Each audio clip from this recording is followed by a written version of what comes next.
Good morning and vanakkam. In this video, we're going to be reading from Dancing with Shiva, Hinduism's contemporary catechism, written by Sadhguru Sivaya Subramania Swami, a richly illustrated sourcebook of Indian spirituality in question and answer form, exploring how to know the divine, honor all creation, and see God everywhere, in everyone. Today's lesson is lesson 142, and we'll begin by reading the caption to the facing image. With Shiva Shakti at the center, women polish pots to brilliance. In philosophy, a pot like cosmic creation has three causes: material, clay or brass; instrumental, the potter's wheel; and efficient, the craftsman. For monistic theists, God is all three. Lesson 142, how do monism and dualism differ? Shloka 142, to most monists, God is immanent, temporal, becoming. He is creation itself, material cause but not efficient cause. To most dualists, God is transcendent, eternal, creator, efficient cause but not material cause. Om. Bhashya. To explain creation, philosophers speak of three kinds of causes: efficient, instrumental, and material. These are likened to a potter's molding a pot from clay. The potter who makes the process happen is the efficient cause. The wheel he uses to spin and mold the pot is the instrumental cause, thought of as God's power or Shakti. The clay is the material cause. Theistic dualists believe in God as Lord and Creator, but he remains ever separate from man and the world, and is not the material cause. Among the notable dualists have been Kapila, Madhva, Meykandar, Chaitanya, Aristotle, Augustine, Kant, and virtually all Jewish, Christian, and Muslim theologians. The most prevalent monism is pantheism. All is God, and its views do not permit of a God who is Lord and Creator. He is immanent, temporal, material cause but not efficient cause. History's pantheists include Sankara, Vivekananda, Aurobindo, Plotinus, the Stoics, Spinoza, and Asvaghosha. The Vedas proclaim, as 1,000 sparks from a fire well blazing spring forth, each one like the rest, so from the imperishable all kinds of beings come forth, my dear, and to him return. Om Namah Shivaya.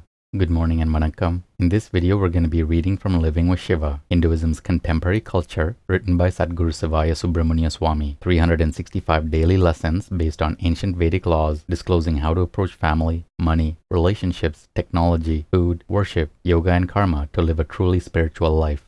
Today's lesson is lesson 142, and the topic is mysticism in the home. The Saivite Hindu lifestyle is very special, very binding, strengthened by the pancha nitya karmas, the Monday family home evening and the daily family meetings, the knowing that each child is and has been totally a part of the family, maybe for hundreds of years, the knowing that there is karma to be worked out within the family, feelings of happiness, unhappiness, and misunderstandings all to be resolved, and the knowing that there is a purpose for them all being together, and that they may all be together until mukti, liberation from the cycle of rebirth. All this and more distinguishes the Saivite family from all other families on the planet. It is on the astral plane, the inner world of this world, that 24-hour life takes place. Beings there do not have to sleep. The positive activity of the astral world within the house or the apartment transforms it into a home, or if negative, into a hotel room. To stabilize this astral activity and make sure it is positive, the home puja is performed by every Saivite family daily. Scriptures are read, the yamas and niyamas are fulfilled, and all difficulties, large and small, are resolved before sleep. Divine ancestral devas are coaxed to live in the home, as well as devas from nearby temples where the family frequently worships. This magic makes the home into a spiritual abode, not unlike a temple itself. Children are always treated with great respect and awe in a true Saivite home, for one does not always know who these young ones were in past lives. They may be incarnations of a grandmother, grandfather, aunt or uncle, dearly beloved mother, sister, brother, respected father, distant related yogi or rishi. Who are they? What is their destiny to fulfill in this life? The answers lie in the voice of the universe, the mystical Saivite astrological system laid down by the rishis of yore. The family's astrologer carefully explains the nature of each child and how it will develop, flourish, and unfold year after year. This gives the parents knowledge and hope, courage and understanding, tolerance and forgiveness, and all the other fine qualities that all Saivites want to cultivate within themselves. In raising the children and simultaneously realizing that each is a part of Shiva's well-ordered universe and has entered the family with his or her own prarabdha karmas to be lived out, the parents are neither excited nor dismayed when the predicted characteristics begin to manifest within the child. Yes, the Saivite home is a factory, an intricate mechanism manufacturing spiritual unfoldment for every member of the family.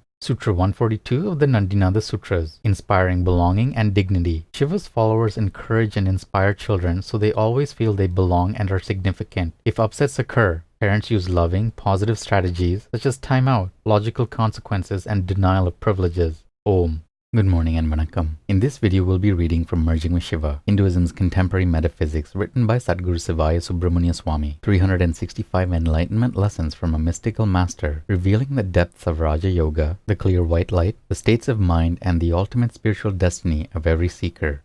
Today's lesson is lesson 142 and the topic is Foundations for Fruitful Yoga. Many Hindu teachers in the West teach purely Advaitic meditation with no theism or religious practice, but most who have come to the West from India were raised in Hindu homes. They have within them a firm religious cultural foundation for yoga. Many do not pass the religious culture on to their Western devotees, however. In an orthodox Hindu community, they would most likely teach in a more traditional way. Advaita philosophy is appealing to the Westerner. It does not require a change in lifestyle. The non-dual Advaita-based meditations do bring the devotees out of the conscious mind, but more often than not, lead them into the subconscious. It is here, within the subconscious, that unresolved problems with family and one's own personal ego begin to appear. Without a proper religious cultural background and traditional Hindu belief system, these problems are difficult to handle. This turmoil is certainly not the purpose of Advaitic meditations, but it is a byproduct. The wise guru trains his devotees in traditional Hindu culture and values and teaches the beginning yogas as well as temple protocol, music, the arts, and dance. All these should be mastered to build a proper subconscious foundation within the mind. Karma yoga and bhakti yoga are the necessary prelude to the higher philosophies and practices. Group meditation is alright, as the group can really help the individual, as does the individual help the group. Intense meditation awakens the samskaras, the impressions of the past, and intensifies the prarabdha karmas, bringing them into manifestation before their time. It has a greenhouse effect. No one should perform intensive meditation alone until he or she can serve selflessly and accept praise and blame and criticism without complaint or resentment, but with a sweet smile. Only when a devotee has reached this stage is he or she firmly on the Kriya Marga, which will lead quite naturally to the Yoga Marga. Then, finally, Raja Yoga and other kinds of more refined, intensive sadhanas can safely be performed. These will clean up the karmas of the past without mental pain, once the proper foundation has been set within the mind and character of the devotee. The progressive sadhanas of Karma Yoga, Bhakti Yoga, and then Raja Yoga are like clearing a path of its stones. First you remove the big stones, then you walk back along the path. You still see big stones, but they are half the size as the first ones that were removed, and you remove these as well. Then you walk back along the path and you remove more stones that stand out as large, and on until the path is clear. It is a refinement process. The seeker on the path has to be soft, pliable, easy to get along with,